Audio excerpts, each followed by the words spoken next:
Krishna, Krishna Krishna Hare Hare, Hare Rama Hare Rama, Rama Rama Hare Hare, Hare Krishna Hare Krishna, Hare Hare.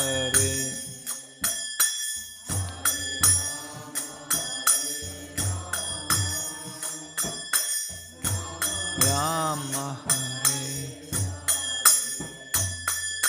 Hare Krishna Hare Krishna, Krishna Krishna Hare Hare, Hare Rama Hare Rama, Rama Rama Hare Hare, Hare Krishna Krishna Hare Hare,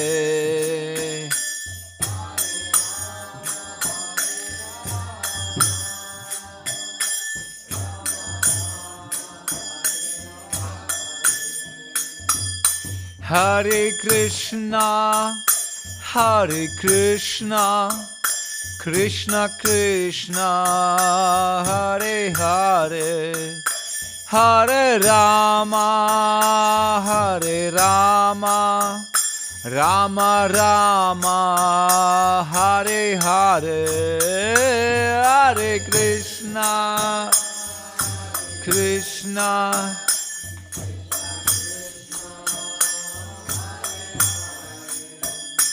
Hare Rama, Hare Rama, Rama Rama, Jaya Rama Rava Rama Rava Shri Radhe,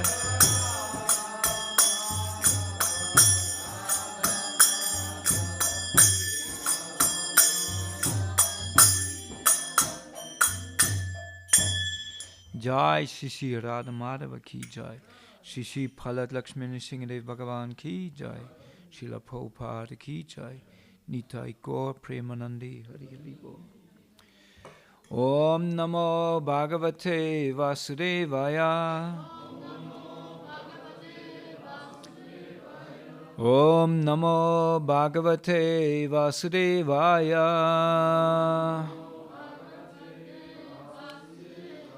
Om Namo Bhagavate Vasudevaya, Jaya Jaya Sri Caitanya Jaya Nityananda, Jaya Jaya Sri Caitanya Jaya Nityananda, Jaya Jaya Sri Caitanya Jaya Nityananda, Jaya Dvaita Chanda Jaya Gaura Bhakta Vrinda, Jaya Dvaita Chanda Jaya Gaura Bhakta Vrinda, Jaya Jaya Sri Caitanya Jaya Nityananda, Jaya Dvaita Chanda Jaya Gaura Bhakta Vrinda, Hare Krishna, Krishna Krishna, Hare Hare, Hare Ram, Ram Ram, Hare Hare.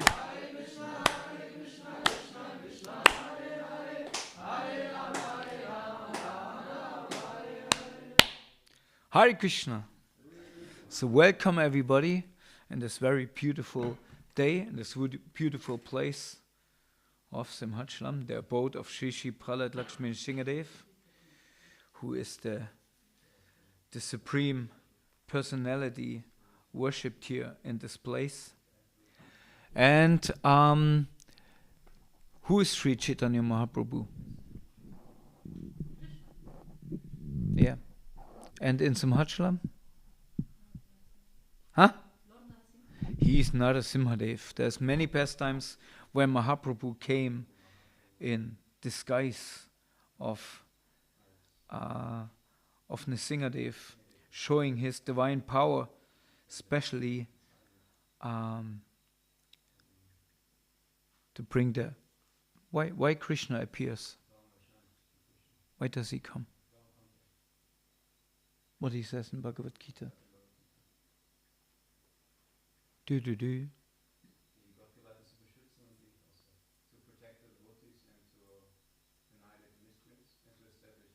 Yes, exactly.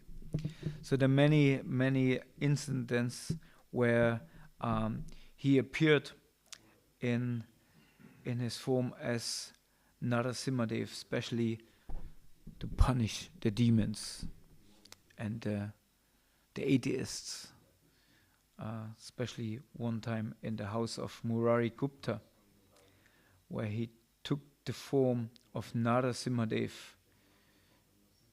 And also to Srivas Thakur, when they were threatening to throw the house of Srivas Thakur in the Ganga, because he had party every night. Right? What party had Srivas Thakur every night? Huh? Kirtan, yeah, he had Kirtan party every night. And especially those who were not invited for the party, they became envious. And he said, this Srivas Thakur, with this howling of the so-called Vaishnavas, he just attract the Muslims. And then our Hindu Dharma will be finished. So let's throw the house of Srivas Thakur in the Ganga. And when Mahaprabhu heard this, he took the form and the mood of Narasimhadev and said, I will kill all atheists. So therefore, in Kali Yuga, we only have one avatar, and this is, who's the Yuga avatar? Gauranga Mahaprabhu, yes. But he takes shelter in all other avatars to perform some different tasks, and especially to protect his devotees. This is the main principle of Narasimhadev. He only came to protect his devotees. There were no other means, basically. Although all other means to establish the principles of religion, also there because Hiranyakashipu was a great demon who tried to wipe out all Brahminical culture. And of course, it's also to give joy to his devotees, because even now we speak about the story of Narasimhadev. So that's a big topic, a big story what fills our minds. And here in Simachalam, he is together with Sri Prahlad on his lap. And this means, especially here, he is to show, I'm here for you. I'm here for you, devotees. So now we're reading from Caitanya Caritamrita since every Saturday. And we are in a long section, basically, where Sanatana Goswami get instructed by Mahaprabhu. And does somebody remember what was the content of our last discussion last Saturday? What was the main how to say? The main theme Mahaprabhu spoke to Sanatana Goswami. What should be the mood of a devotee? Somebody remember what we spoke about?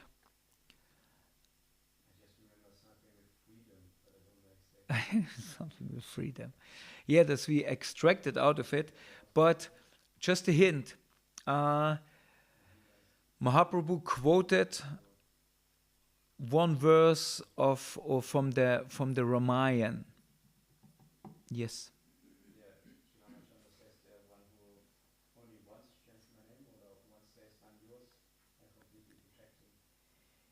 Yes.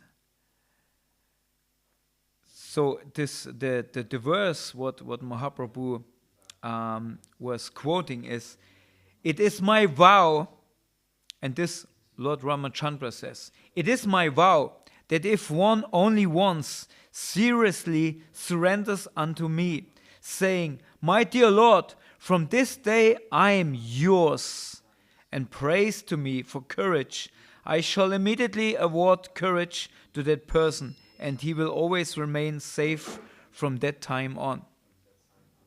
So, and the question out of this came, do we want to do this? Who has the courage to go in front of Nrsingadev and say, "I'm yours"? I'm yours. Who has the courage? Who did it? Who will do it? It's nice, or it's nice to say this. But if we really stand in front of Nrsingadev and say, "Lord, today I'm yours. I'm entirely yours. There is no me and mine anymore. I'm yours. And I'm asking you, please give me strength. Please give me courage.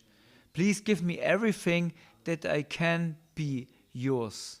Take every obstruction away. I'm only yours. Because then you will protect me." That's your vow. And you make sure that I come to you. So who has this courage to say, "From this day on, I'm only yours. Nothing else. And I have only one path in life. And this path is toward you." It's quite a statement, right? It's quite a, although we would like to have such sentiments, and we would like to make this prayer. If we really ask to do this prayer, we're a little bit hesitating, isn't it? We think, yes, I would like to do like that, but still, there's something what I still have to do. I'm still on my mission. Okay, now we continue reading. Okay, so this was then Mahaprabhu, the theme of his last statement. Now he comes from text 40, and as we see on the board, it's not a Bengali verse from Chaitanya Caritamrita. It's a Sanskrit verse, because this is from Srimad-Bhagavatam, 5th canto, chapter 19, verse 27. Satyam dishati atitam atito nirnam. Satyam dishati atitam atito nirnam.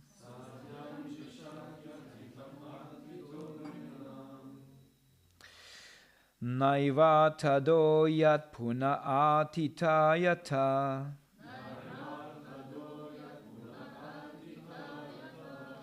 Naiva tado yat puna atitayata.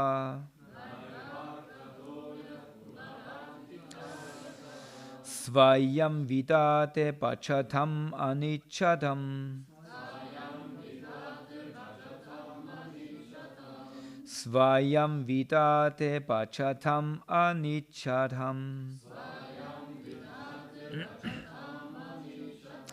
Icha bidanam nichapada palavam.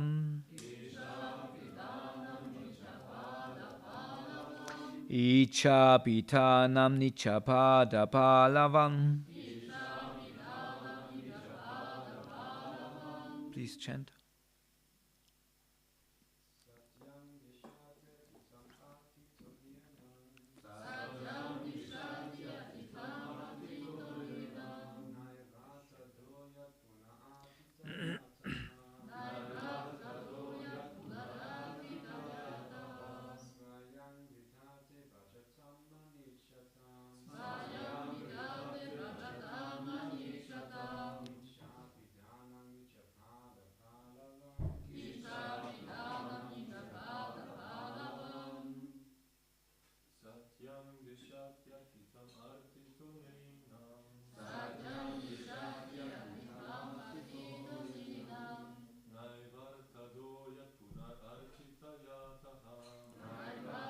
to yat puna atita yata.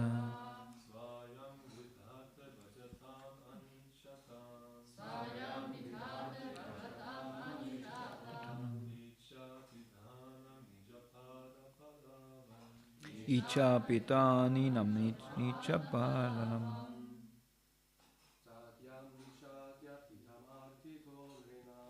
Sadyam dishati atitam atito nirnam.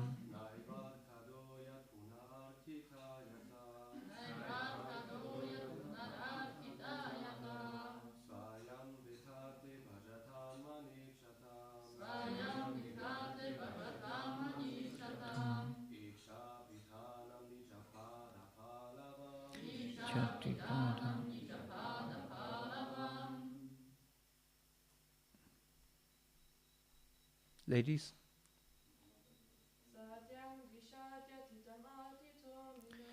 Satyam dishati atitam atitoninam.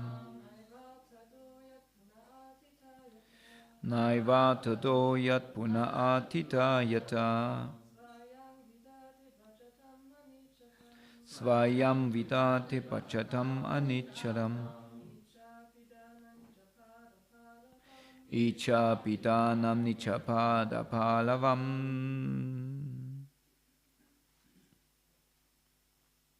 More ladies? No? Okay. We read word by word. Translation. Satyam. It is true. Dishati. He awards. Atitam. That which is desired. Atidaha. Being requested. Nrinam. By human beings. Na. Not. Eva. Certainly. Atada. Giving desired things. Yat. Which. Puna. Again. Atita. Request. Yata. From which. Svayam. Himself. Vitate. He gives. Bachatam. Of those engaged in devotional service. Anichatam. Even though not desiring. Ichabitanam. Covering all other desires. Nichabada palavan. The shelter of his own lotus feet. Translation. Whenever Krishna is requested to fulfill one's desire, he undoubtedly does so. But he does not award anything which, after being enjoyed, will cause one to petition him again and again to fulfill further desires. When one has other desires but engages in the Lord's service, Krishna forcibly gives one shelter at his lotus feet, where one will forget all other desires. So that's very interesting. Continuing now from this, that we come to the Lord and say, Lord, I'm yours. And with that, as we saw, it's not so easy. So the Lord helps us that we can come to the stage where our desire is completely pure. So Mahaprabhu continues now to speak to Sanatana Goswami. Kamalaki Krishna bache bhaya Krishna rasa, kama chadi dasa haite haya abhilasa. Translation. When someone engages in Lord Krishna's devotional service for the satisfaction of the senses and instead acquires a taste for serving Krishna, he gives up his material desires and willingly offers himself as an eternal servant of Krishna. So Mahaprabhu says here, when somebody comes to devotional service, but still considers about his own fulfillment of desires, what I guess most of us, we have this agenda. You know, we say, okay, I would like to do devotional service, makes sense to me, still I have some things what I need for myself.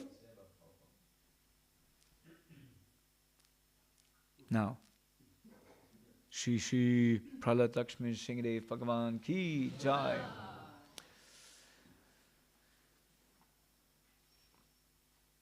Always amazing to see our beautiful Narasimhadev. So then, and Krishna says, if somebody somehow or other starts with devotional service, I make sure that he increasingly will have taste in his heart. Yeah? And this taste will increase so that all material desires will finally be vanquished. Huh? So this is what Krishna, this is agenda. He says, I bring my devotee forcibly, I bring him back to me. And we have a verse from the Hari Bhakti Sudodaya. Stanat bilasi tapasi stitoham tvam prapatavan deva munintra guyam kacham vichinnavan api tvicham ratnam svanim kritadosmi varam nayache. When he was being blessed by the Supreme Personality of Godhead, Dhruva Maharaj said, okay, this now is from the story of Dhruva Maharaj. After he was blessed by the darshan and by the Lord gave him basically service. Dhruva Maharaj said, "Oh my Lord, because I was seeking an opulent material position, I was performing severe types of penances and austerity. Now I have gotten you, who are very difficult for the great demigods, saintly persons, and kings to attain. I was searching after peace of class, but instead I have found a most valuable jewel. Therefore, I am so satisfied that I do not wish to ask any benediction from you." So we remember from the story of Dhruva Maharaj, he actually wanted to have a kingdom what is greater than the kingdom of his grandfather. Who was his grandfather? Brahma. And where is his kingdom? Huh? What is the kingdom of Lord? What is the kingdom of Lord Brahma? Huh? Brahmaloka. Okay, I didn't understand. Brahmaloka, yeah. And so he wanted to have something more valuable because he wanted to show, out of some pride, of some ego, he wanted to show that he is worth, because he was, Dhruva Maharaj was humiliated, right? Quite severely by his stepmother, yeah. So he wanted to show off, no, this is what I can do. But after he got the Lord, after he did so much austerity that finally Krishna himself, that's very special, because Krishna never ever appears or is impressed by austerity, right? Mahaprabhu, there was this one Brahmin, he was only living on milk, and he was very renounced, and he was a friend of Srivas Thakur, and Srivas Thakur, he asked Srivas Thakur, "Can I come to the party?" Right? And Srivas Thakur said, "I don't know, it's not such a good idea, because if you're not invited by the Lord," we had an accident where my mother-in-law was hiding somewhere in my house, and the Lord became very upset. Mahaprabhu became very upset. Well, he said, "But I'm just drinking a little bit of milk once a day, and I'm very renounced. I'm a brahmachari." And she was talking, saying, "Okay, I know you for so long time. I know you're a truthful person. Then may be it. I'm sure the Lord Mahaprabhu will have nothing against when a person like you comes. Right? Okay, I give you entrance. Now again, the kirtan starts. Mahaprabhu is dancing. Everybody is singing. Mahaprabhu is dancing. He's dancing. And then he stops it, says, something is wrong. The spark doesn't hit the fuel. Right? It's not really happening. Something is in the air, but doesn't belong here. And he said, Shrivas! Is there anybody in the room who doesn't belong here? And she was talking about, but he's very renounced, he's a brahmachari, he drinks only once a day, he drinks a little bit of milk. And Mahaprabhu says, do you think that by only austerity I can be reached? Do you think by just living a vow as a brahmachari I can be reached? Send this rascal out! And quickly this person, this brahmana left. He went out of the room. But he thought, but I got the darshan of the Lord. And for sure, I was so proud of my austerity that I thought I have the right to come in his association. How foolish I am. And Mahaprabhu, when he understood that he had this sentiment, he said to Shrivas, bring him back. Because he wanted to teach him a lesson. It's not out of pride. So now we have Dhruva Maharaj, who in the same manner, somehow, wanted to show off. And he did austerities. And suddenly the Lord appeared in front of him. Normally we only know this from people who like to worship demigods, like Banasura. Whom did Banasura worship? Shiva, yeah. And how did he worship him?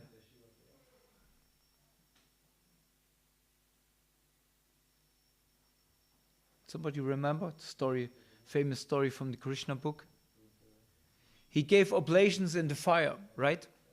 What kind of oblations did he give?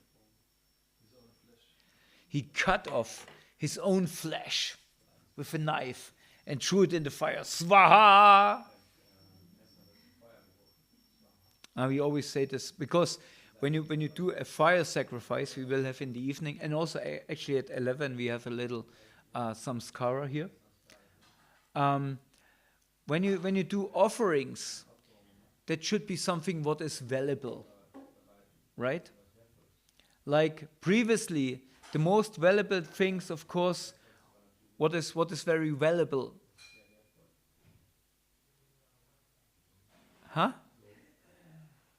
Gold, yeah, but even in the end, gold you cannot eat. So what? Time you can also not directly eat. Ghee and grains, right? Because this is food. This is actually considered food, and this is very valuable. So when you came for a yajna, you brought a stack of grains. Hey, wait a second. This is what actually we can eat. Are you sure you want to offer this to the fire? Yes. And ghee is the condensed product of the cow. It's very, very valuable. It doesn't go bad, basically. Right? You want to give this to the fire?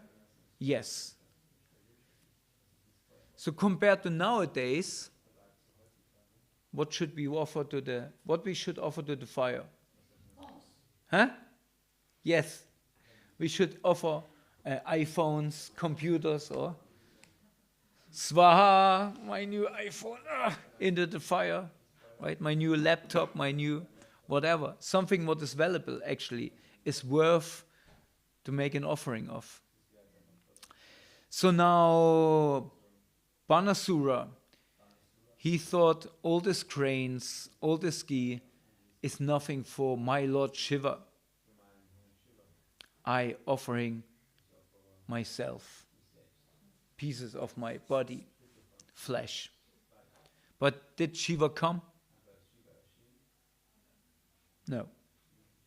So then Banasura thought, I will offer something what never ever somebody did before.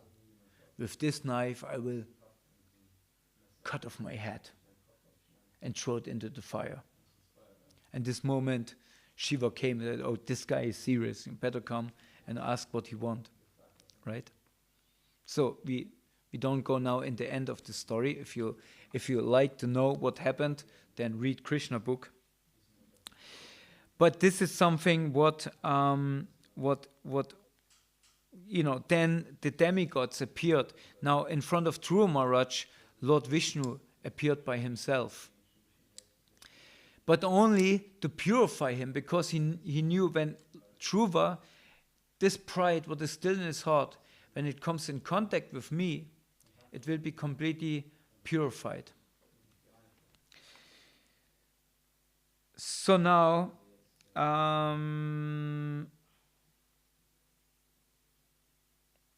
we read to verse 43, right? And then Mahaprabhu says again, Samsara pramite kone bakye ke hatare natira pravahe yena kashtala getire. The conditioned souls are wandering throughout the different planets of the universe, entering various species of life. By good fortune, one of these souls may somehow or other be delivered from the ocean of nescience, just as one of the many big logs in a flowing river may by chance reach the bank. And there we have a purport of His Divine Grace, A.C. Bhaktivedanta Swami Srila Prabhupada Ki Jai. There are unlimited conditioned souls who are bereft of Krishna's service, not knowing how to cross the ocean of nescience. They are scattered by the waves of time and tide. However, some are fortunate to contact devotees, and by this contact they are delivered from the ocean of nescience, just as a log floating down a river accidentally washes upon the bank.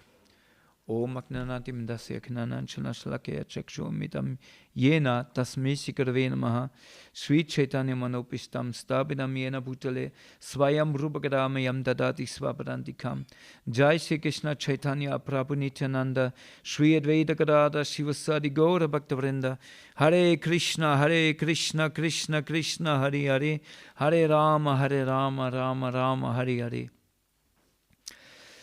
So what is our problem? What do you think is our problem as devotees approaching devotional service?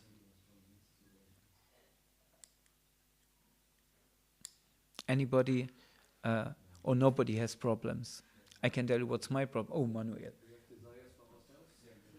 We have desires for ourselves, yes. I mean, I definitely. What is this connected to?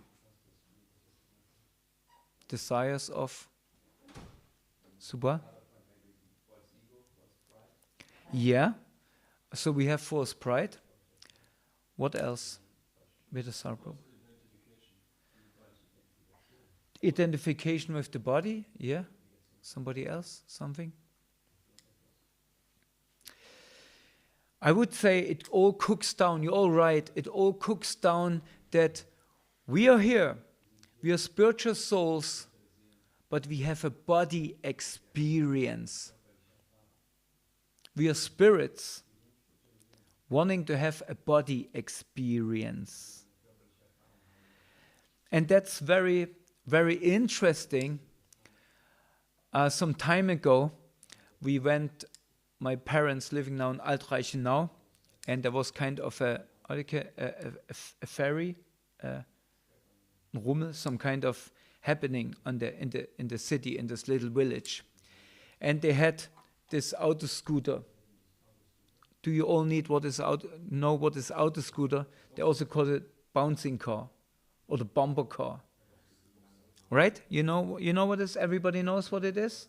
It's like a little area, not so big, and it goes by electricity, and you have little cars. You can sit into this cars, like this, like let's say 20 of these cars, and you can drive with these cars, but nobody drives in order. Everybody is kind of driving here and there, because the fun is you bump into other cars. Now they have rubber around it, so you cannot harm yourself, but it's so much fun for kids.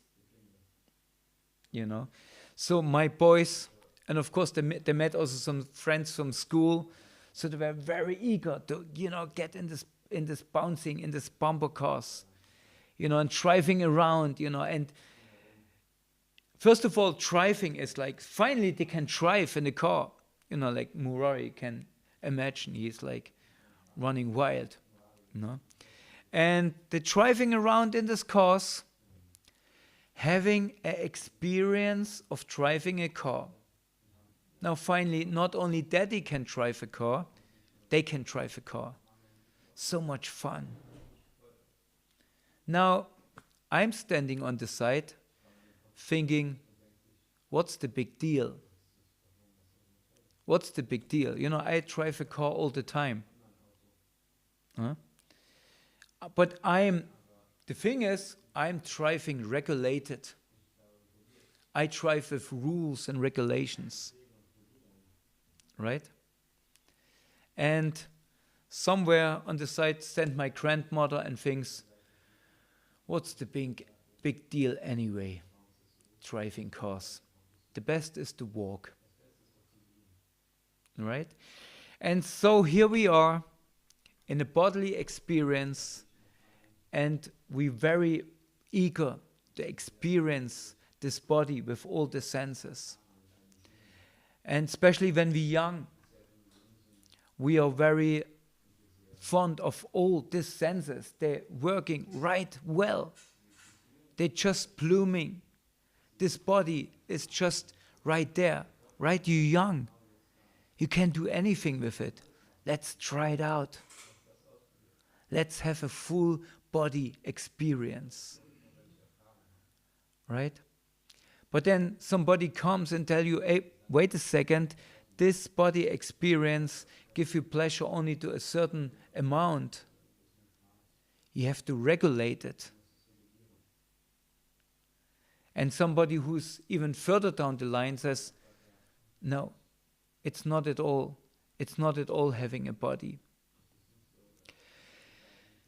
And the concept here of this bodily experience, now Mahaprabhu himself, he goes into a body experience. He takes on a body.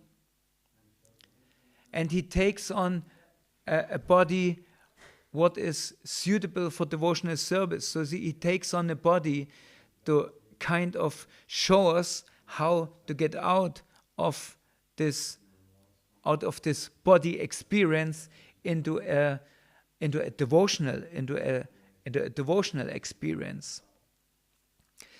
Now this is all as it was handed down by Srila Prabhupada and the Acharyas. This is the process that we entering in. When we coming basically from the other side. Mahaprabhu takes on a material body to show us how to get out of material bodies, right? And we coming, having a material body and be very proud of it, and actually don't want to get out of this bodily experience because we were still very proud of it, especially when we're young. Vedasari, you want to say something? Sorry, Prabhu, but I thought Krishna is always coming in a spiritual body. Well, yeah, but his body is spiritual because everything what is in contact with Krishna is spiritual. But still, Mahaprabhu takes a body experience because two things why he came from.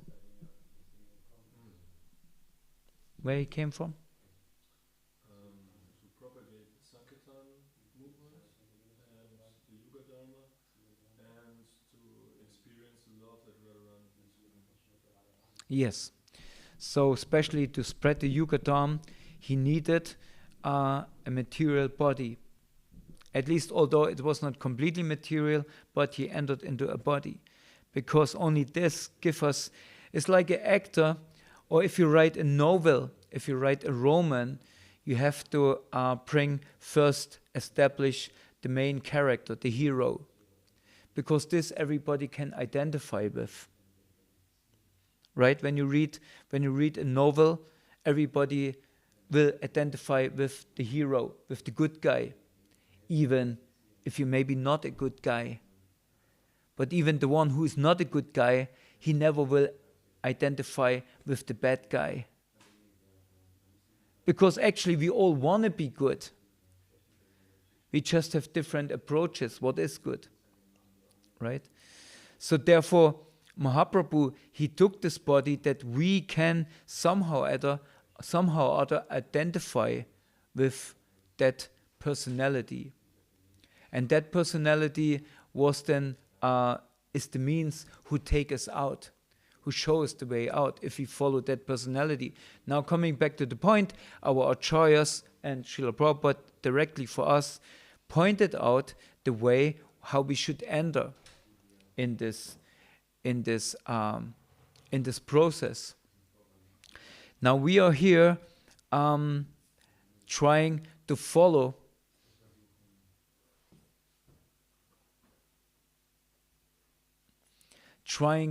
this process.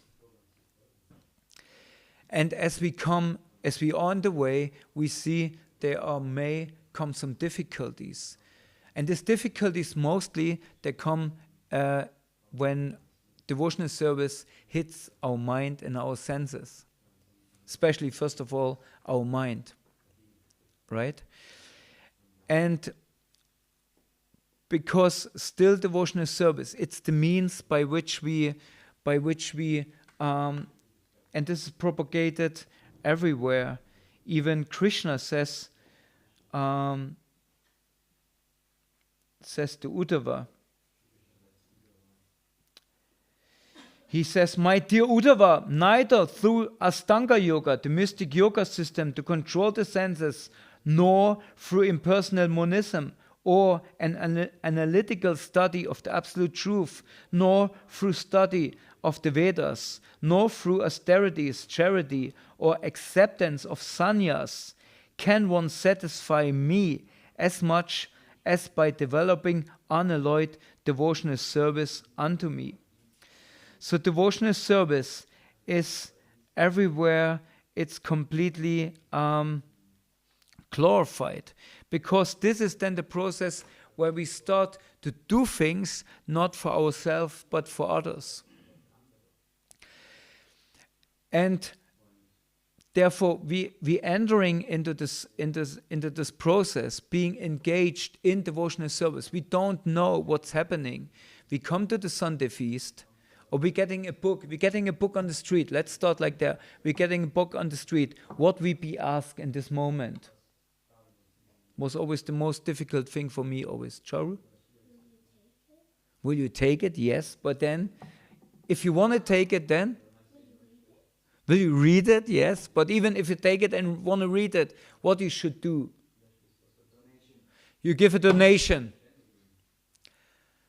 And it's a donation. And I always had this, to get this in my head, I really had a hard time for it, to do this, to ask for money.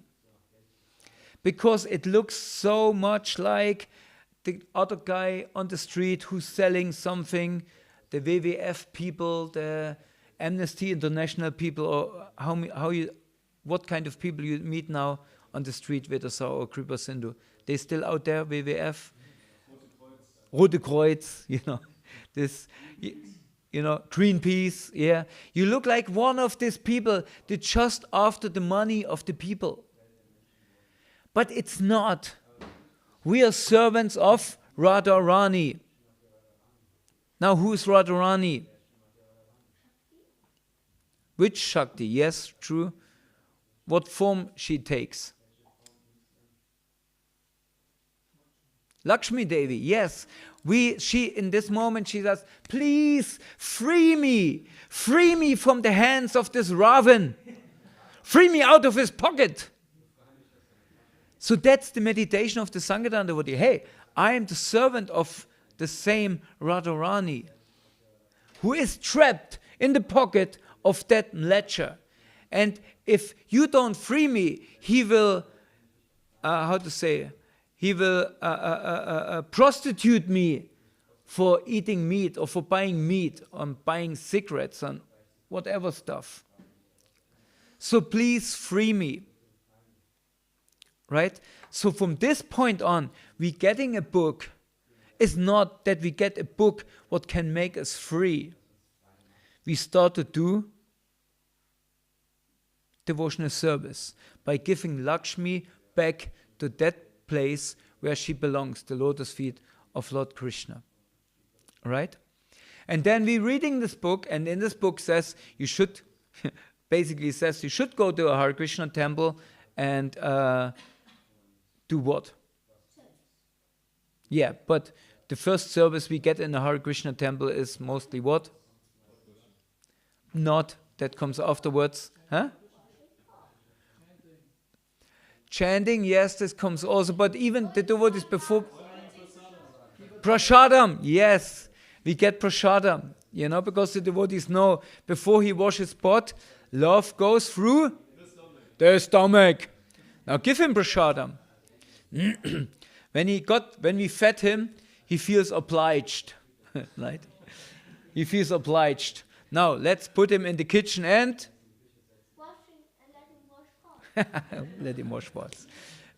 Okay, we go now the shortcut. Yes, of course. But we would ask him for something. Prabhu, could you wash pots? Charu, I will come back to you on this point. Okay? Yes. So, we will ask for devotional service. And we will be engaged in devotional service. Now, this devotional service, we washing pots. In the beginning, we were, we can wash some pots. Okay. I can do some gardening work. Okay. Whatever they ask me. But, wait a second. We had, where was this? There was one devotee was asking, I going to the Sunday feast, the devotees, I really like it. And afterwards, they're asking me for things, but I get the feeling they let me do only these things they don't want to do. Huh? Maybe? Or what do you think? Maybe, but it's not like that actually. It's this what they can engage me according to my capacity. Now, if I come completely from the street, and we have devotees who are experts to bring people directly from the street, right? No? In any state of condition they are. If you bring a dirty person on the street, the first what you say, even if you want to bring him to the temple room, you can maybe maybe you take a shower, and while you're in the shower room, while you're down there, maybe you can clean the toilet. Huh? So, of course, it looks like they don't want to clean the toilet, therefore they let me do it. But actually, of course, that's the capacity of that person in the moment. Now, when he comes out of the cleaning the toilet and took a shower, he comes out, and Subal gives him then what? Clean clothes. Yes, he gives him clean clothes. And then when he's freshly showered in clean clothes, then what, Charu? Pot washing. Now he washed the pot. Right. Now he washed the pot. After he for 3 years washed the pot, what happens then? Huh? Not exactly right now. Kitchen helper. What? Kitchen helper, and then what? Shave, yes. But what happens after shaving? Sankirtan. No. Yes, also. Sankirtan also good. But what? Huh? Murari? Huh? Essen, yeah. Huh? Whatever, yeah, let's be 1 year, 2 years. What mostly people asking after a while? Prabhu, initiation. Prabhu, do you chose already a spiritual master? Right? So then somebody gives him initiation. He still doesn't, still I'm washing pots, I'm being kitchen helper, maybe butchari helper. It's all the stuff the big shots don't want to do, But after initiation, what happened then? Second initiation. And what happened then? Butchari and cook.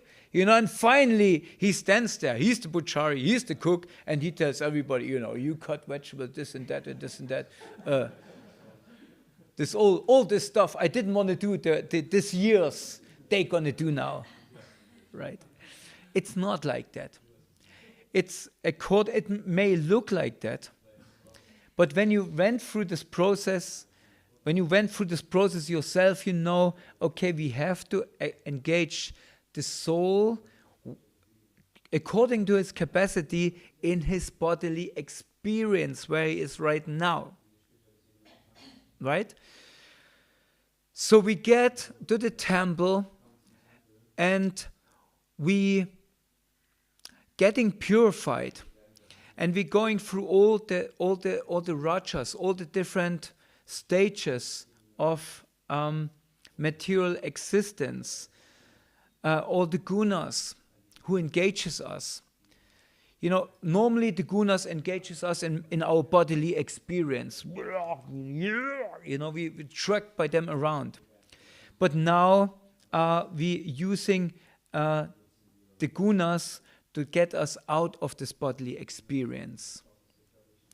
For example, when we sit down, when we second initiated, we sit down in the morning to chant the Gayatri mantras. So the first mantra is what? What? Brahma Gayatri, yes. And this Gayatri basically let us do what? Or it's a very individual. Okay, I tell you, when I chant the Gayatri mantra, I meditate upon kind of connecting with the universe, not with the universe only, with the source of the universe. No? Or Madhya, Jivana, you have somewhat. What is your meditation? You have something to share about Brahma Gayatri? Or it's too much now? Okay, it's a little bit shy. Okay, so, but this brings us, in this moment, we're getting kind of a wholesome experience.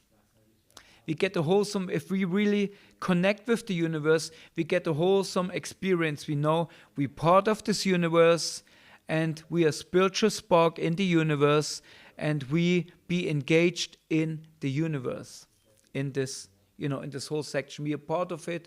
We are given by the universe. We're giving back to the universe, and there are different aspects one can show. But this is, it's like we entering into sattva guna. No? So now, as Gaudias, we want to go a step further. What is then our next process? What is the next meditation? We meditate upon Guru, who gives us entry into some very, very defined practice, what we use. In this way, we're going already in our line, because the Brahma Gayatri, basically everybody in India, in each and every street corner, you can hear, Om Bhuvasvaha, Tatsavidovaneniyam. Oh, right, you'd hear it everywhere. Everybody knows Brahma Gayatri, right? So, but from this point on, our Guru, or the Guru Tattva, brings us already in a different direction, and gives us permission and allowance and entrance into a very sacred realm. Because the next meditation is then Gauranga Mahaprabhu. And this is devotional service, not only in Sattva Guna, this is devotional service in ecstasy. That's devotional service in ecstasy. And this is where this is our line. We do devotional service in ecstasy, or at least in intensity. And this is where we really have to work on. Intensity doesn't mean rajas.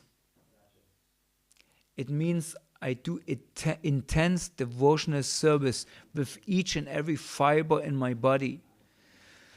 For example, I was thinking just the other day, for me, in my generation, our intra was a big thing. I mean, for me, our intra played a big thing in my devotional life. And even nowadays, when I hear our intra bhajans, kirtans, it brings me immediately back to Vrindavan. There where I met our intra the first time, and I heard him, and I felt this person is intense, and this was what our intro was standing for. When he was making kirtan and bhajan, the people around, he was looking at you, Hare Krishna, Hare Krishna. You know, he was intense. And sometimes, if he saw that you space out, that you're not with him in the mantra, he took something what is around him, sometimes a pair of cattle, and throw it at you. Because he wanted that you have the same intensity. And he was not only, Intra was not only into kirtan. That was just one part of his life. He got up at, I don't know when he got up, he used, for 4 hours, he worshipped his own shalagram shilas. Now we know Intra had over 1,000 or 300? 2,000? Yeah, I mean, now devotees, they're having, especially in Slovenia, they're having much more now. Slovenia is one of the smallest countries, but beside India, the country with the most shalagram shilas, especially because of one person. Anyway, so don't say in class now. So, but this was his intensity. For 4 hours, worshipping his shalakam shilas.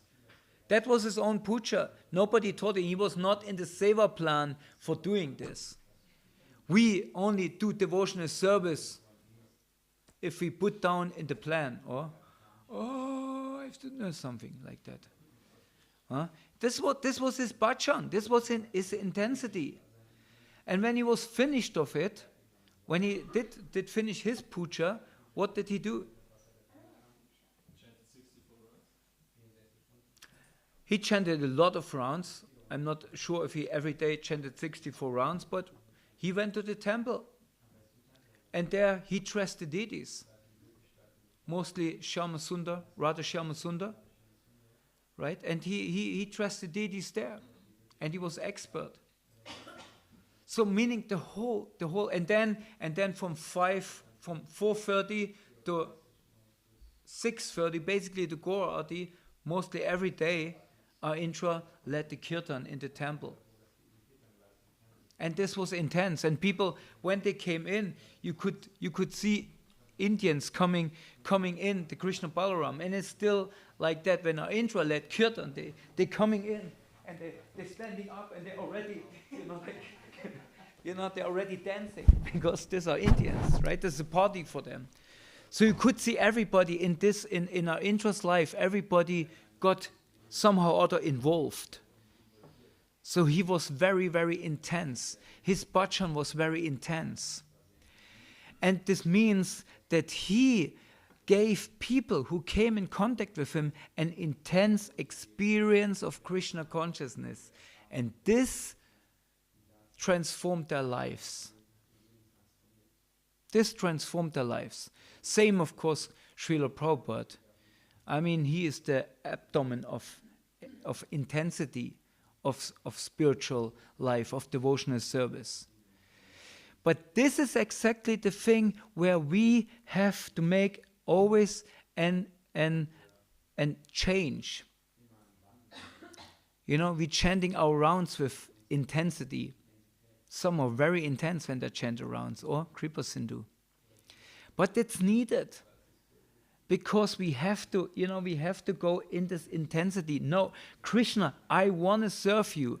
I want to serve you. Going back like this vow of what Ramachandra gave. If you have this intense desire, no, I'm yours. I only belong to you. Everything what I have, my whole life is to you. Please take it. And make sure that I don't be sidetracked. If I make this vow, my life becomes intense. But if I still wanna be on the slow way, on the side track, then I just watching. I may look as a devotee. I'm even in a temple, in a brahmachari ashram, wherever I'm situated. It could look like very deep, but still I can be just on the side way watching people making devotional service. And sometimes I'm also jumping in a little bit. Okay, it's getting intense. Okay, safe ground. And it's natural. But we have to work on our intensity of our devotional service. If we really, really want to get out of it, we have to become intense.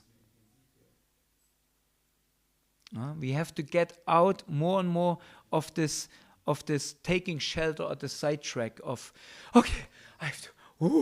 This was intense kirtan. I have to lay down. No, after intense kirtan, actually, we have to go to the kitchen and washing pots with the same intensity. And sometimes it happens after Janmashtami festival. Everybody is so loaded with devotional service, and then the kitchen is still dirty. And then you see devotees in the kitchen turning on a kirtan of our intra and singing and cleaning pots and completely blissed out.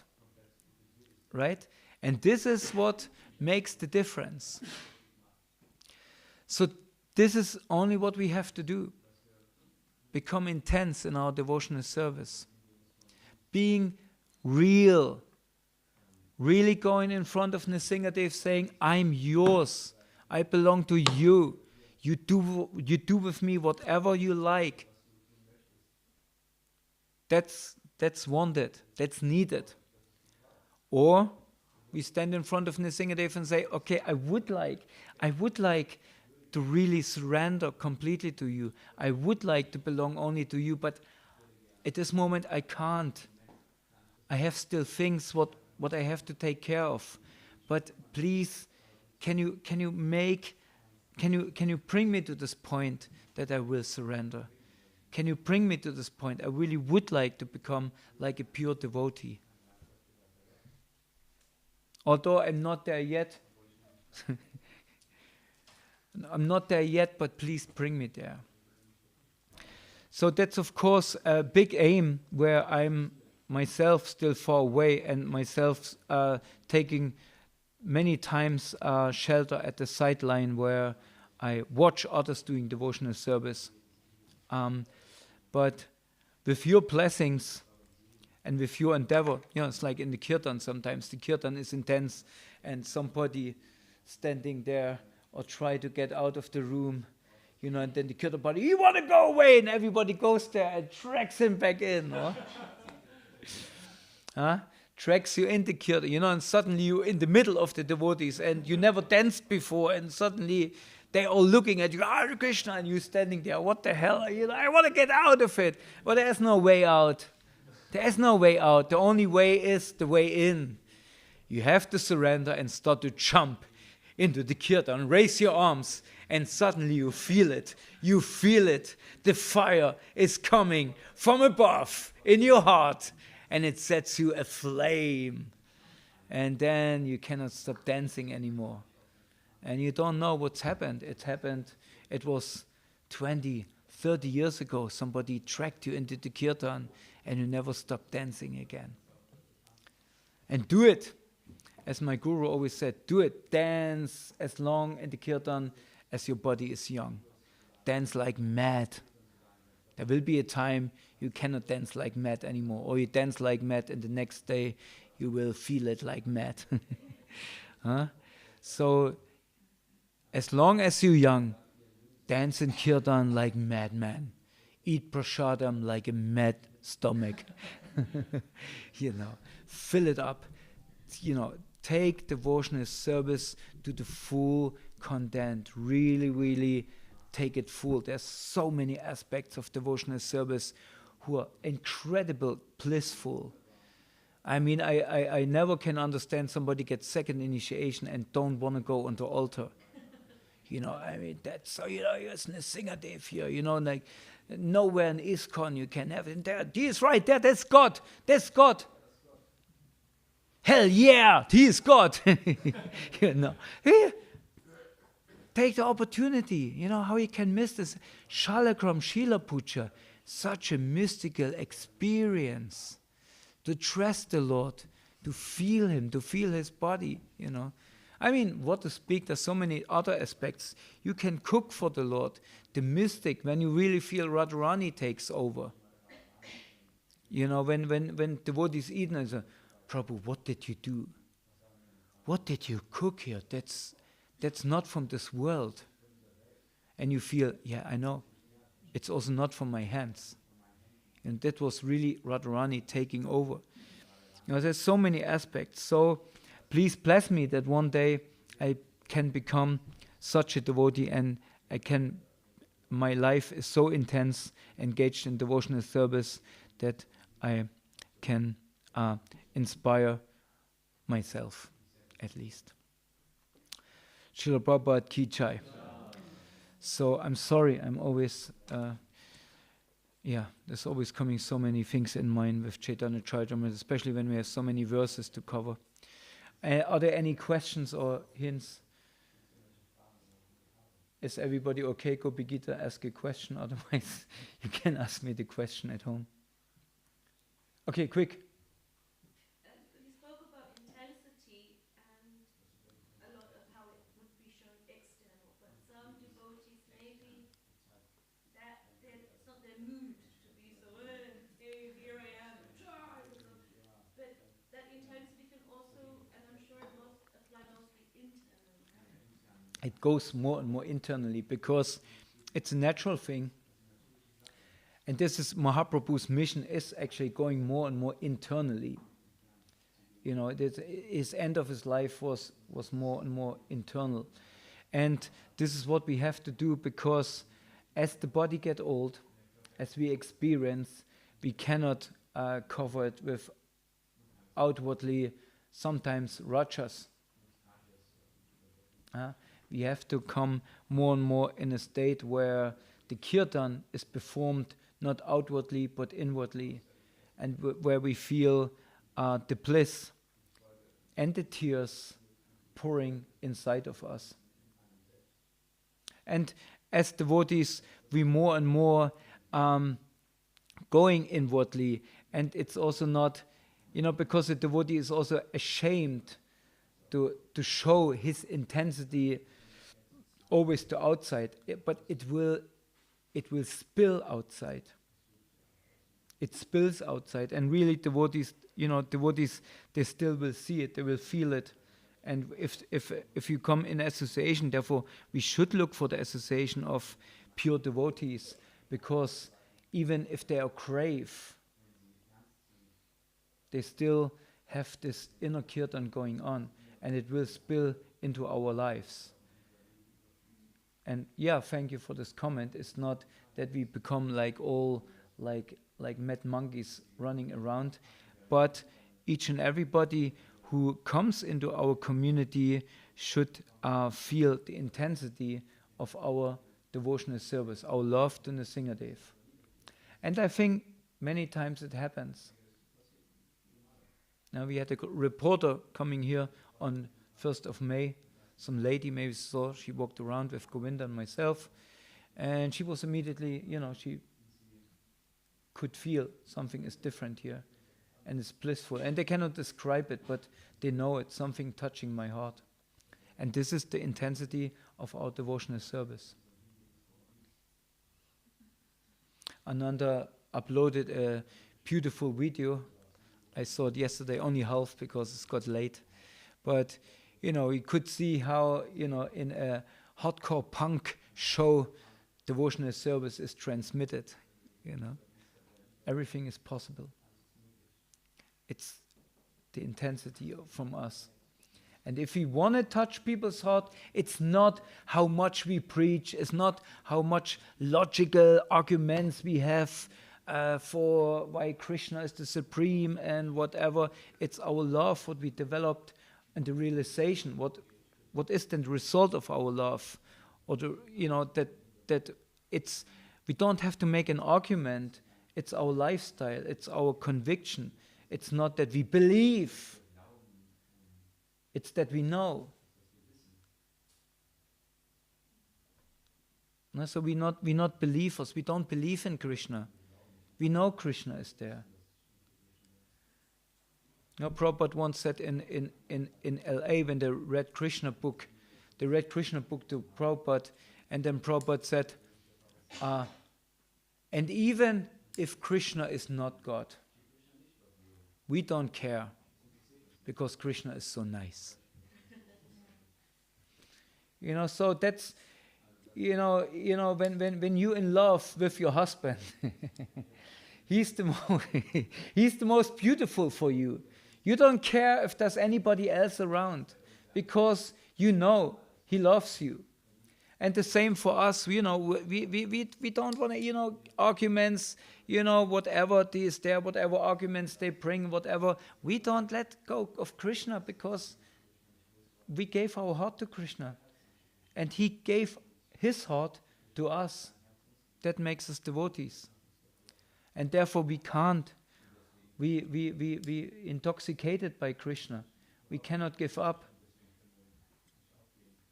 How you say when we addicted? We addicted to Krishna. We have to be addicted to Krishna. We cannot give it up anymore. How you can give up the association of devotees? We addicted. And if you give up, then you were not really addicted. No? So there's something we are addicted, and is calling from downstairs. Prashad. So let's go for our addiction. Thank you very much, Srila Prabhupada ki jai, Ananda Koti Vaishnavarinda ki jai, Simhat Shlam Vasis ki jai, Nitai Go Premanande, Hari Hari Bo. Yeah, Gurudev ki jai.